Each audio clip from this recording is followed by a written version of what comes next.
할렐루야, 만나서 반갑습니다. 우리 옆 사람과 함께 인사 나누겠습니다. 잘 오셨습니다. 사랑하고 축복합니다. 반갑습니다. 우리의 1층에 계신 우리 성도님들도 함께 인사 나누겠습니다. 사랑하고 축복합니다. 우리 온라인을 통해서 함께 예배드리는 우리 성도님들 사랑하고 축복합니다. 반갑습니다. 오늘 그리스도 예수 안에 평안하십시오. 자유하십시오. 이곳은 낯선 곳이 아니라 주님의 품입니다. 주님의 이름으로 모인 자들이 주님의 사랑을 경험하는 자리입니다. 하나님의 강력한 임재 속에 새로운 변화와 치유의 능력이 나타나는 낮이 되기를 주님의 이름으로 축복합니다. 새로운 삶을 위한 세 가지 결단이라는 제목으로 함께 은혜를 나누고자 합니다. 하나님을 떠나 불순종하였던 이스라엘 백성들은 망하게 되었죠. 그래서 각기 포로로 끌려가고 가난한 삶 가운데에 힘들고 어려운 고초를 겪어야 했습니다. 그러는 중 하나님께서는 에스라와 느헤미야를 통해서 예루살렘, 그 불타버리고 망해버린 예루살렘 성벽과 성전이 재건될 것을 약속하셨어요. 그리고 에스라와 느헤미야를 통해서 그 성벽 재건이 이루게 하십니다. 그것도 52일 만에 기적적인 하나님의 놀라운 역사 가운데 회복의 역사를 맛보았어요. 사람도 부족했고 아마 도구도 부족했을 거예요. 재료도 부족했을 것입니다. 그런데 하나님이 함께 하심의 역사, 그 회복의 은혜를 이스라엘 백성들이 맛보았습니다. 그 이후에 수문 앞 광장 앞에 많은 백성들이 함께 모여 하나님 앞에 회개하고 이제 우리가 이렇게 살면 안 되겠구나. 이제 우리가 결단하여 하나님의 뜻대로 살자라고 작정하기 시작합니다. 바로 오늘 그 본문의 말씀이 그 결단이었어요. 하나님 앞에 이렇게 살자라고 하면서 새로운 삶을 추구하며 결단하기 시작했습니다. 오늘 우리가 그 세 가지 결단을 함께 나누려고 합니다. 가만히 살펴보면요, 거창한 것 같지만 사실 우리 일상의 작은 부분에서 시작되는 변화였어요. 마라톤 선수가 42.19km를 뛰지만요, 그 가운데에 여러 가지 변수가 참 많다고 합니다. 작은 부분에서요 도중 하차하는 경우가 참 많대요. 심지어 운동화에 모래 한 알만 들어가도 마라토너가 중간에 하차하는 경우가 생긴대요. 예전에 어떤 올림픽이었는데요, 항상 올림픽 마지막 날에 경기를 하잖아요. 한참 이제 선두에 그 1등을 하고 있는 그 선수가 선두를 지키면서 마지막 골인 지점을 앞두고 있었는데 갑자기 어떤 한 사람이 난입을 한 거예요. 경기장에. 그 도로에 난입을 해가지고 그 1등하는 선수를 막 붙잡고 놓지를 않았어요. 그런데 어떤 일이 벌어진 줄 아세요? 그 1등했던 선수가 페이스를 잃어버린 거예요. 밸런스가 깨져가지고 땅바닥에 엎어지는 그 순간에 주저앉고 한참을 일어나질 못했어요. 아니 그냥 일어나가지고 가던 길 가면 되지 않겠느냐라고 생각했는데 그게 아니더라고요. 작은 부분에서 무너지더라고요. 우리 신앙생활도 그래요. 작은 부분에서 흔들릴 때가 있어요. 가정의 문제 때문에, 관계의 문제, 또 부부의 단절, 자식의 문제, 또 정말 우리가 유치하고 이건 문제가 아니야 라고 생각했던 것도 갑작스럽게 그 문제 앞에 무너질 때가 있습니다. 사랑하는 여러분, 그러나 우리는 그 문제의 작은 변화에서부터 새롭게 시작될 수 있음을 기억해야 합니다. 그 작은 변화를 무시하지 말고 우리가 좀 더 하나님 앞에 더 가까이 나아가고 하나님 앞에 새로워지기를 소망하고 그 작은 부분 하나하나를 개선해 나가고 또 변화시켜 나갈 수 있는 저 여러분의 삶이 될 수 있기를 주님의 이름으로 축복합니다. 오늘 이스라엘 백성들은 자신들의 잘못된 그 작은 습관들을 하나님 앞에 내려놓기 시작합니다. 하나님, 이제는 이렇게 살기로 작정하겠습니다. 믿음으로 결단하는 그 세 가지. 그 첫 번째가 무엇일까요? 그 첫 번째는 하나님의 뜻에 마음 두기를 결단했어요. 함께 따라하겠습니다. 하나님의 뜻에 마음을 두자. 오늘 이 시간 그렇게 결단하십시오. 하나님의 뜻이 나의 뜻이 되기를 원합니다. 오늘 30절의 말씀에 하나님의 뜻에 마음을 두겠다는 것이 무엇이었을까요? 이제 우리 자녀들을 이방 사람들에게 주지 않겠다라는 거였어요. 국제 결혼을 반대한다는 의미가 아니에요. 우리가 이방 사람들과 함께 연을 맺지 말자라는 말을 하는데 그 말은요, 혈통적인 문제가 아니에요. 오늘 성경에서 우리에게 중요하게 말씀하는 것은 이방 사람들에게 내 자식을 주지 않겠다라고 하는 것은 뭐냐? 영적인 순수성을 지키겠다라는 거예요. 그 믿음을 지키며 내가 어디에 있든지 누구를 만나든지 하나님을 섬기는 그 마음은 변하지 않겠다라고 하는 의미인 것입니다. 우리가 불신자와 결혼하게 되면 큰 문제가 있는 것처럼 생각합니다만 성경 안에서도요, 국제 결혼은 얼마든지 있습니다. 마태복음 1장에 예수님의 족보 가운데도요, 국제 결혼이 참 많이 나오죠. 룻이 어디 사람이었습니까? 모압 사람이었어요. 보아스와 룻이 만나는 결혼이 있었습니다. 또 살몬과 라합이 만나는 국제 결혼이 있었어요. 더군다나 모세, 믿음의 종 모세는요, 구수 여인을 아내로 맞이하는 일들도 있었습니다. 혈통적으로 육적으로 만난 그 자체를 성경이 반대하는 게 아니에요. 마음을 빼앗기고 하나님 외에 다른 신을 섬겼던 것이 문제인 것입니다. 사랑하는 여러분, 자녀들이 결혼을 할 때요, 가만히 보면 신앙생활을 잘 해오다가도 어느 순간에 무너지는 경우를 참 많이 보게 돼요. 그냥 배우자의 신앙에 대해서 쉽게 포기할 때가 있어요.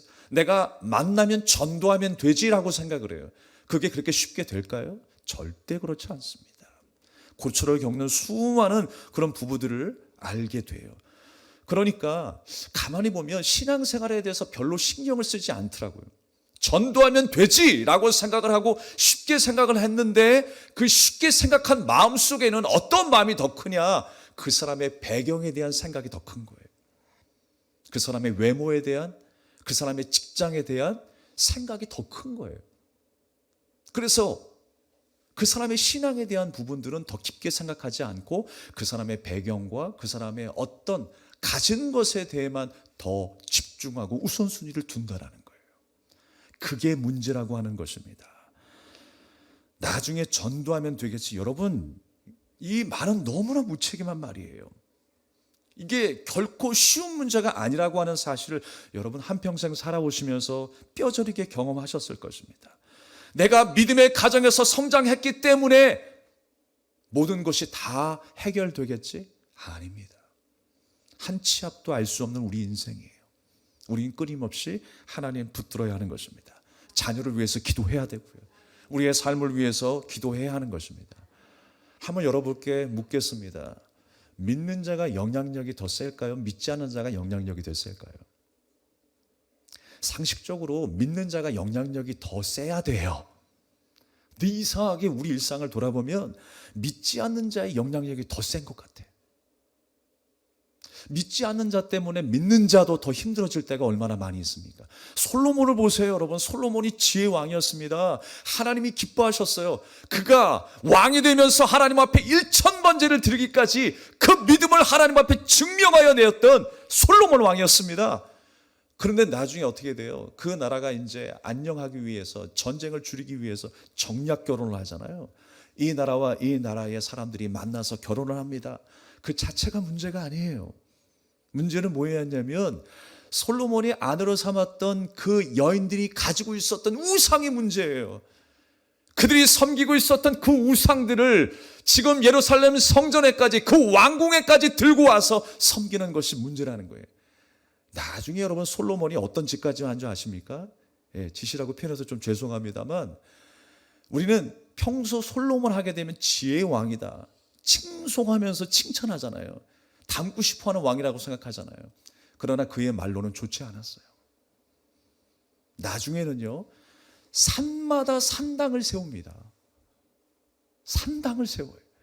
우상을 만들어 놓고 그곳에서 절을 하고 마치 그것이 능력이 나오는 것처럼 신이라 섬기며 우상을 섬기는 솔로몬의 삶이었어요. 1000번제를 드렸던 솔로몬이었다니까요. 자기의 믿음을 자부했을 거예요. 걱정 없었을 거예요. 그러나 그의 믿음이 한순간에 무너져 버립니다. 사랑하는 여러분, 우리의 마음이 하나님께 있어야 합니다. 하나님의 뜻이 나의 뜻이 되어야 돼요. 지금 이스라엘 백성들의 마음속에는 어떤 마음이 있냐면 이제는 우리가 하나님을 떠나지 않아야 되겠다. 우리가 하나님을 떠난 결과가 무엇이냐? 이스라엘의 멸망이구나. 성전이 파괴되는 것이구나.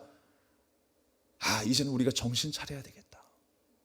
우리의 마음을 하나님께 두어야 하는구나 라고 하는 사실을 깨닫고 결단한 것입니다. 바로 이 결단이 우리에게도 있기를 간절히 소망합니다. 사실 여러분, 이방 여인들이 들고 왔었던 그 신들이 뭐예요? 바알신과 아스타롯, 이런 신들이 무엇입니까? 참 매력적인 신들 아니에요? 우리가 하나님의 말씀이 있고 주님 안에서 우리가 신앙생활을 어떻게 해야 한다는 거 잘 알고 있습니다. 그럼에도 불구하고 우리가 세상으로 나가면 세상의 성공 방식을 따라 살아가는 경우가 참 많이 있어요. 그것이 옳은 것 같고요. 그러다 보면 하나님으로부터 멀어지는 우리의 신앙을 보게 됩니다. 세상의 성공 방식, 세상을 따라가야 되겠다라고 하는 그 생각들, 그 매력적인 신들이, 그 마음들이 자꾸만 우리를 공격해 온다니까요. 바알의 어떤 신입니까? 풍요의 신이었어요. 이스라엘 백성들이 가나안 땅에 정착하면서 비가 필요했고 또 그 땅에서 이제 곡식을 맺고 먹고 살아야 되니까 그들에게 매력적으로 다가왔던 그 신들이 무엇이었느냐? 바알 신이었고, 자손의 번성을 위해서 아스타롯 신이 필요했던 것입니다. 자기의 필요를 따라 섬기는 그 신이 결국에는 무엇을 만들었어요? 우상을 만들게 된 거예요. 여러분, 우리 스스로 우상을 만들지 맙시다. 나의 필요로 인해서 내가 신앙생활하는 게 아니에요. 그는 우상을 섬기듯 하는 신앙생활이에요. 마치 영적으로 이방 여인에게 결혼하는 것과 똑같다라고 하는 거예요. 육적인 문제가 아니라 우리 영적인 신앙에 있어서 우리의 마음을 빼앗기지 말아야 한다는 것입니다. 우리의 마음을 빼앗기지 말고, 우리의 마음은 누구와 같아야 된다? 하나님과 같아야 한다. 성경에 자주 표현하지만 하나님은 우리의 아버지라고 표현합니다. 아버지와 자녀로 표현합니다. 그리고 거룩한 신랑과 거룩한 신부로 표현이 돼요. 주님은 나와 하나 되기를 원하세요. 주님의 마음이 내 마음이 되기를 원하신단 말입니다. 사랑하는 여러분, 우리는요 어떻게 지음을 받았습니까? 하나님의 은혜로 지음을 받았어요. 하나님 없이는 안 되는 존재로, 절대 의존적 존재로 지음을 받았습니다. 그래서 주님의 품 안에 있을 때 가장 행복한 것이고요, 말씀을 따라 살아갈 때에 우리가 참 평안을 누리게 되어 있는 것입니다. 오늘 하늘의 평안이 여러분에게 가득하게 임할 수 있기를 주님의 이름으로 축복합니다. 세상의 매력적인 신이 아니라 우리의 유일한 신, 하나님을 섬겨야 되는 거예요.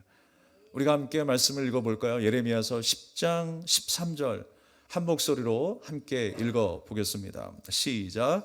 그가 목소리를 내신즉 하늘에 많은 물이 생기나니 그는 땅끝에서 구름이 오르게 하시며 비를 위하여 번개치게 하시며 그 곳간에서 바람을 내시거늘. 비를 내리게 하신 분이 누구였던가요? 바알이었습니까? 하나님. 번개를 치게 하신 분이 누구예요? 바알이었습니까? 하나님. 곳간에 바람을 내게 하신 분이 누구십니까? 바알이었습니까? 하나님. 돈이었습니까? 아니요, 하나님. 하나님이 다 주신 거예요. 하나님이 출애굽하게 하셨고 홍해를 가르게 하셨고 만나와 메추라기를 내리셨고 불기둥과 구름기둥으로 인도하셔서 가나안 땅에 살게 하셔서 젖과 꿀이 흐르는 삶을 백성들에게, 우리에게 허락하신 줄로 믿습니다. 영적으로 이방인과 결혼하는 것처럼 우리의 삶을 이 땅에 두는 것이 아니라 우리의 소망과 우리의 시선을 하늘에 둘 수 있는 여러분 될 수 있기를 주님의 이름으로 축원합니다. 두 번째로 이스라엘 백성들의 결단이 있었습니다. 그 결단은 무엇이었습니까? 하나님께 도움의 손길을 요청했다라는 거예요. 너무 쉬운 내용 같죠? 그러나 하나님을 찾지 않을 때가 있었어요. 하나님께 도움을 요청하지 않았어요. 우리가 내 손에 힘이 있고 배가 불러지는 그 순간에 하나님께 도움의 요청을 하지 않죠. 기도가 나태해지죠. 하나님의 말씀을 대하는 우리의 자세가 간절해지지 않습니다. 그러나 여러분, 우리는 날마다 주님 앞에 쉬지 말고 기도해야 돼요. 요청하셔야 합니다. 그래서 여러분, 특별한 시간을 정해서 기도하는 것도 중요하겠지만 무시로 때때로 언제나 하나님 앞에 기도하는 습관을 하십시오. 밥 먹기 위한 방편으로 기도하는 것이 아니라 밥 먹으면서도 기도하는 거예요. 심지어 화장실에서도 기도하는 거예요. 누구를 만나는 그 가운데서도 하나님 내게 지혜를 주시고 지혜 있는 말을 하게 하시고 그 도중에도 우리가 기도하는 거예요. 하나님, 내가 만난 하나님, 그 하나님을 만난 그 감격과 기쁨이 내 대화 속에서 말 속에서 흘러가게 하여 주시옵소서. 그러면 그 사람의 닫혔던 마음이 열릴 줄 믿습니다. 우리의 생각과 우리의 지혜가 아니라 하나님이 역사하셔야 하는 거예요. 그래서 때때로 우리가 하나님의 도움을 요청해야 하는 것입니다. 요한복음 15장 5절의 말씀에 보면 여러분이 잘 아시는 말씀. 나는 포도나무요 너희는 가지니 그가 내 안에 내가 그 안에 거하면 어떻게 된대요? 사람이 열매를 많이 맺는데요. 나를 떠나서는 너희가 아무것도 할 수 없다라고 말씀하세요. 여러분, 우리는 이렇게 지음받은 거예요. 하나님을 떠나서는 아무것도 할 수 없는 존재로 우리는 지음받았어요. 근데 사람들이 여기에 집중하지 않고 포도 열매를 많이 맺게 하셨대. 여기에 집중한다니까요. 좋으니까. 그러나 무슨 말씀을 하시려고 하냐면 너희는 나를 떠나서는 할 수 없어. 그래서 말씀하시죠. 내게 능력 주시는 자 안에서 내가 모든 것을 할 수 있느니라. 그 말씀이 이 말씀이에요. 하나님 능력 주셔서 내가 지금 겪고 있는 모든 문제를 주님이 해결해 주시네. 그것도 좋지만 주님을 떠나면 안 된다라는 거예요. 주님을 떠나지 않고 우리는 그곳에서 부르신 그곳에서 하나님 앞에 요청하며 살아야 할 줄로 믿습니다.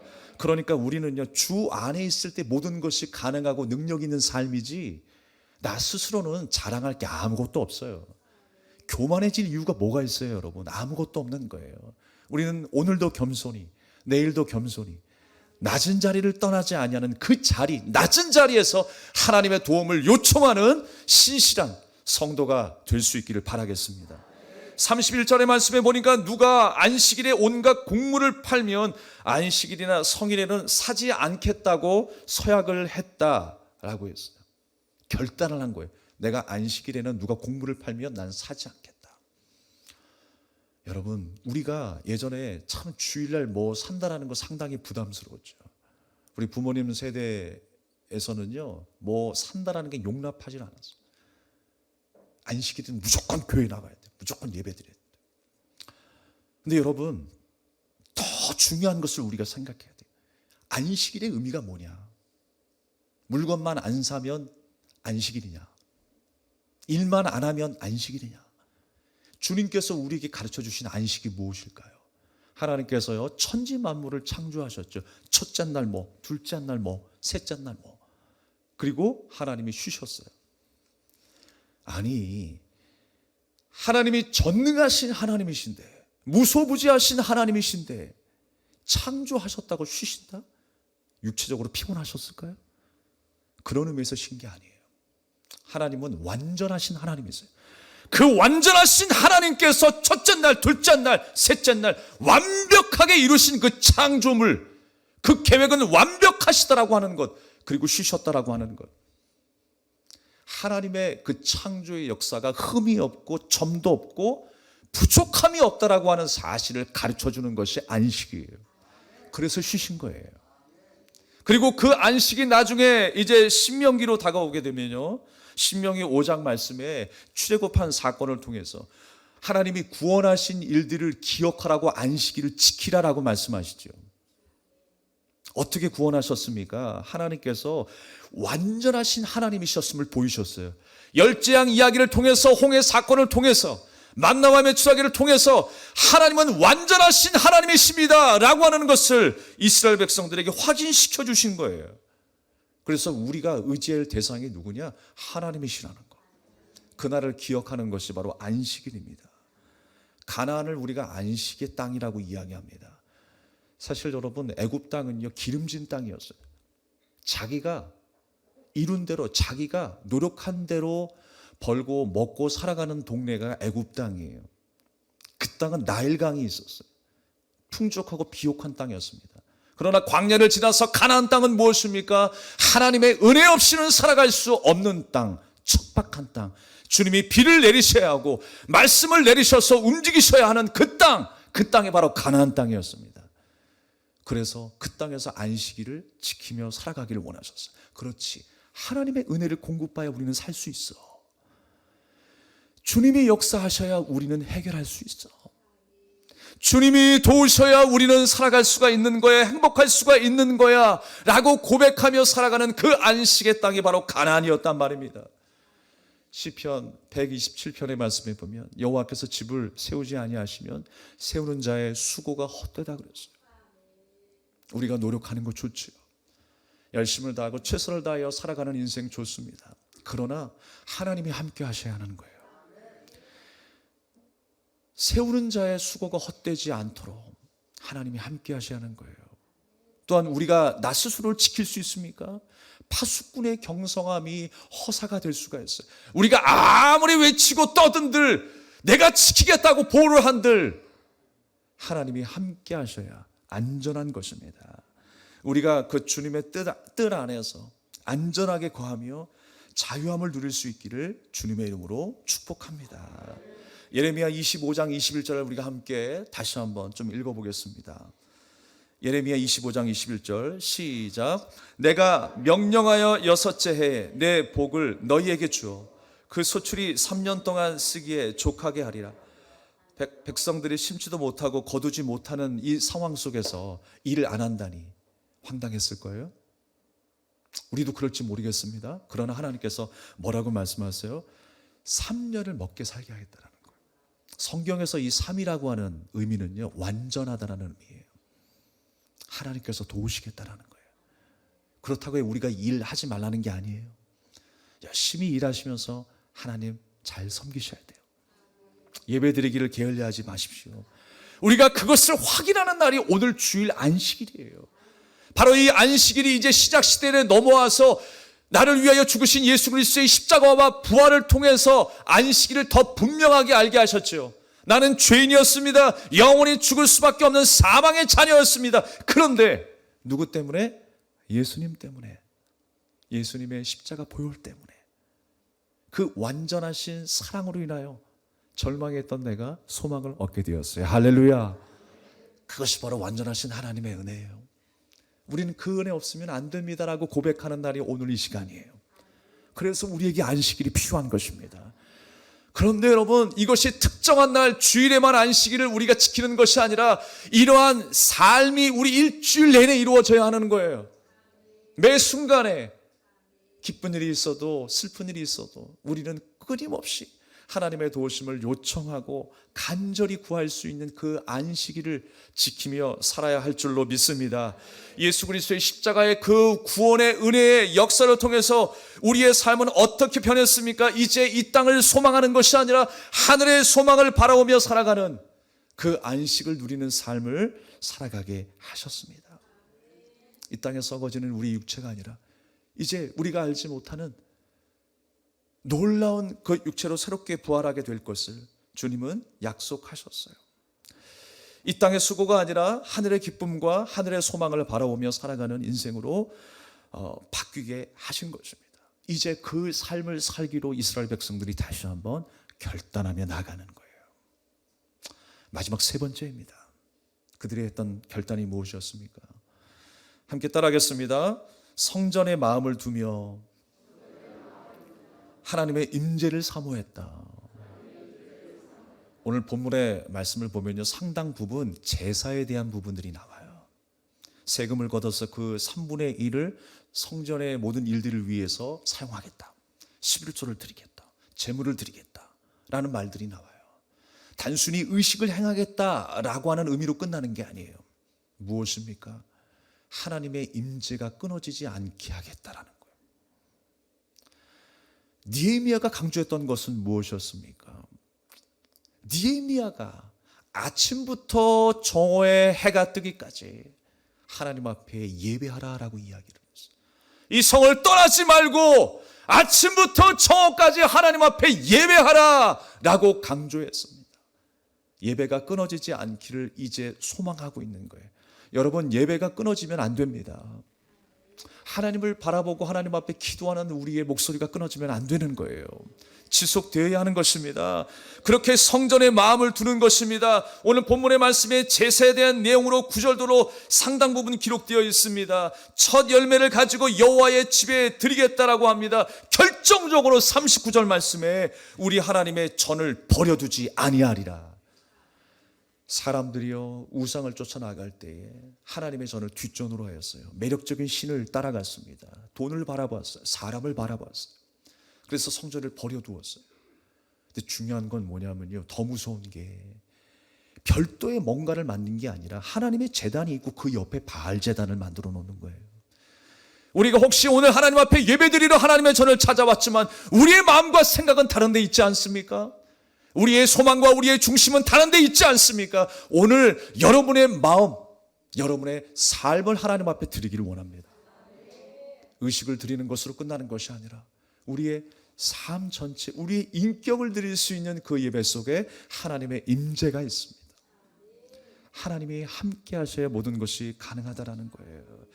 그래서 여러분, 하나님의 임재가 지속되기를 사모한다라고 하는 그 의미로 오늘 우리에게 말씀하고 있는 것입니다. 하나님이 함께 하셔야 우리가 승리할 수 있구나라고 하는 걸 이제 깨달은 거예요.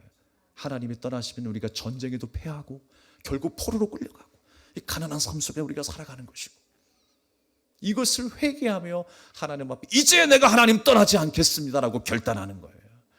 하나님이 함께 하셔야 내 인생이 성공입니다 라고 지금 믿고 하나님만 의지하겠습니다. 그 임재를 사모하며 예배를 드리기 시작한 것입니다. 사랑하는 여러분, 이스라엘 백성들이 망한 이유가 뭐였어요? 하나님 떠난 거였어요. 하나님 떠났기 때문에 망했어요. 또 이런 일들이 반복되겠죠. 연약한 사람이라 하나님께로 돌아왔다, 또 떠났다, 하나님께로 돌아왔다. 그러나 하나님은 나를 향한 그 사랑을 절대 포기하지 않으실 거예요. 한 번이라도 그 여러분 횟수를 단축시키십시오. 아니, 오늘 내가 이 마음으로만 하나님을 섬기겠다라고 결단하십시오. 결단하지 못하는 게 문제예요. 나중에 이렇게 하면 되겠지라고 하는 것, 가장 위험한 생각입니다.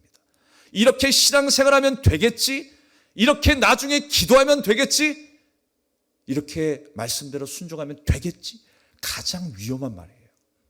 오늘 이 순간에 결단하시기 바랍니다. 나는 하나님의 자녀입니다. 하나님의 말씀에 순종하며 주님을 떠나서는 살 수 없는 포도나무 가지입니다.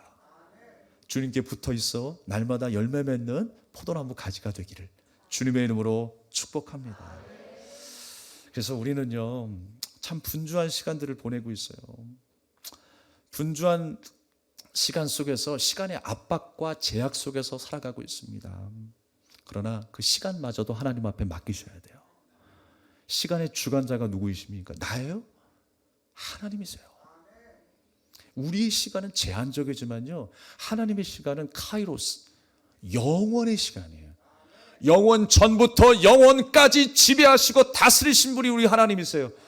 나의 형편과 처지를 나보다 더 알고도 더 잘 아시는 분이 하나님이세요. 하나님께 지혜를 구하셔야 합니다.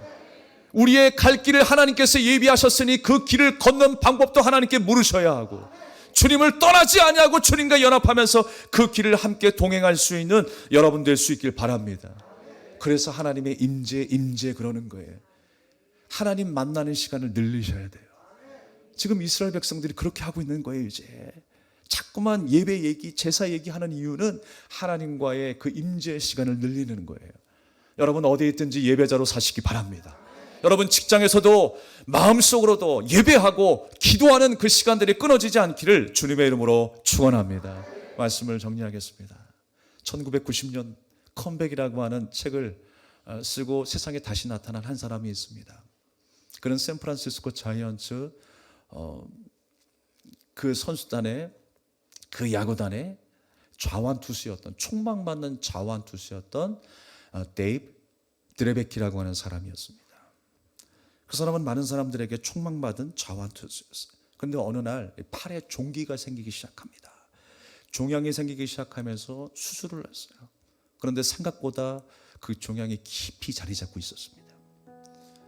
수술을 하고 난 뒤에 그의 팔 근육이 50% 이상의 손실이 되었어요. 아니, 운동선수인데 50%를 더 증강해도 문제일 텐데, 여러 가지 문제가 많을 텐데 50%의 근육이 손실되었다고 하니까 얼마나 근심이 많았겠습니까?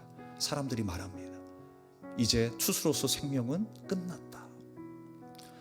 하지만 그 이후에 드레베키는요, 하나님 앞에 기도하기 시작했어요. 주님, 저 계속 공을 던지고 싶습니다. 계속 던질 수 있도록 회복시켜 주시옵소서. 주님 앞에 간절히 기도하기 시작했어요. 그리고 열심히 재활 훈련을 했습니다. 그리고 그 다음 해에 드디어 선발 투수로 경기를 하게 되었어요. 그리고 그 경기에서 승리 투수가 됩니다. 얼마나 감격스러웠을까요? 하늘 말에 나와서 자기가 아팠다가 이제 회복하고 재활해서 승리하였으니까 얼마나 그 마음속에 감격이 찾아왔겠습니까? 그리고 다음 경기에서도 출발이 아주 좋았습니다. 아니, 그 이전 경기보다 더 빠른 공을 던질 수가 있었어요. 그런데 볼을 던지다가 그만 팔뼈가 탈골이 되었어요. 어깨까지 문제가 발생했습니다. 경기장에 쓰러진 그는 결국 들것에 실려서 병원으로 이동을 하게 되었고, 수술을 받는데 청천벽력 같은 소리를 들었어요. 그 안에 어떤 문제가 있었는지 팔을 절단해야 한다는 것이었어요. 잠시 후면 조금 치료받으면 나을 줄 알았는데 다시 암이 재발해서 수술 이후에 왼쪽 어깨부터 팔 전체를 잃게 되었다라고 하는 거예요. 그 이후에 드레베키는 다시 공을 던질 수가 없었습니다. 그렇지만 삶을 포기하진 않았어요. 하나님이 주신 은혜가 너무나 강렬했기 때문에 그래요. 우리가 받은 은혜가 강렬하면요, 그 이후에 다가올 고통이 고통으로 여겨지지 않죠. 우리가 병원에서 간호사가 주사를 놔줄 때 팔이든지 엉덩이를 세차게 내려치잖아요. 전 주사 맞는 게 좀 싫은데 세차게 내려칩니다. 왜 칠까요?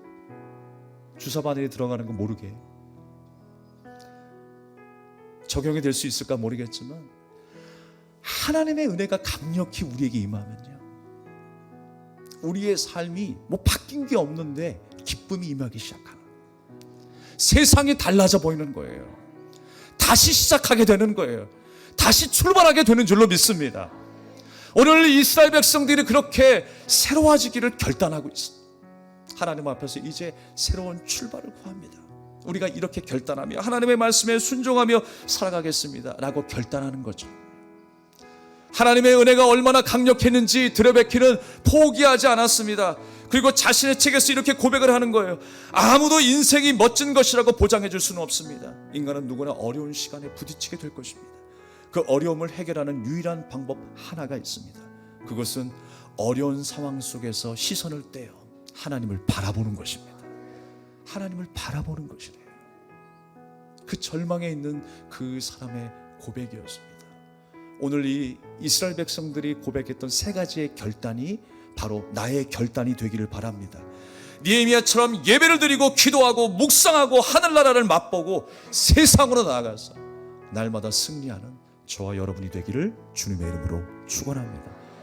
우리 함께 찬양하겠습니다. 주님이 말씀하십니다. 일어나 함께 가자.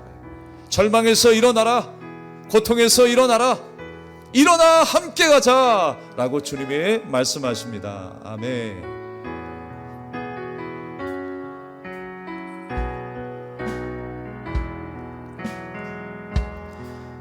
나의 사랑하는 자의 목소리 듣기 원하네. 나의 사랑, 나의 어여쁜 자야, 바위 틈은 미란 곳에서 듣기 원하네. 부드러운 주님의 음성. 나의 사랑하는 자의 목소리, 나의 사랑하는 자의 목소리 듣기 원하네. 나의 사랑, 나의 어여쁜 자야, 바위 틈은 미란 곳에서 듣기 원하네. 부드러운 주님의 음성. 여러분 각자에게 말씀하십니다. 나의 사랑, 나의 사랑, 나의 어여쁜 자야, 일어나 함께 가자.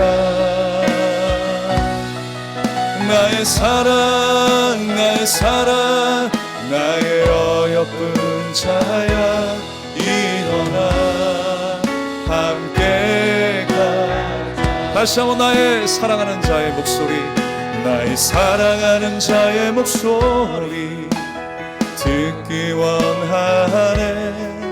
나의 사랑, 나의 어여쁜 자야, 바위 틈은 미란 곳에서 듣기 원하네. 부드러운 주님의 음성. 나의 사랑, 나의 사랑, 나의 사랑, 나의 사랑, 나의 어여쁜 자야, 일어나 함께 가자. 아멘. 나의 사랑, 나의 사랑, 나의 어여쁜 자야, 일어나 함께. 나의 사랑, 나의 사랑, 나의 사랑, 나의 사랑, 나의 어여쁜 자야, 일어나 함께 가자. 나의 사랑, 나의 사랑, 나의 어여쁜 자야, 일어나 함께 가. 다시 한번 나의 사랑, 나의 사랑, 나의 사랑, 나의 사랑, 나의 어여쁜 자야, 일어나 함께 가자. 나의 사랑, 나의 사랑, 나의 사랑, 나의 어여쁜 자야, 일어나 함께 가. 우리 옆 사람은 손을 잡고 일어나 함께 가자. 일어나 함께 가자. 일어나 함께 가자. 일어나 함께 가자. 여러분 그 잡은 손 놓지 마시고요, 그대로 함께 기도하기를 원합니다. 비록 지체의 손이지만 주님의 손이라고 생각해 보세요. 주님이 나의 손을 꼭 붙잡고 계세요. 나를 택하시고 한 번도 놓으신 적이 없으세요. 누구야? 일어나라. 이제 안진뱅이와 같은 인생 살지 말고 주 예수 그리스도의 이름으로 일어날지어다. 일어나라, 함께 가자 라고 주님 말씀하십니다. 주님 손 놓지 않겠습니다. 우리 믿음으로 결단하며 기도하겠습니다.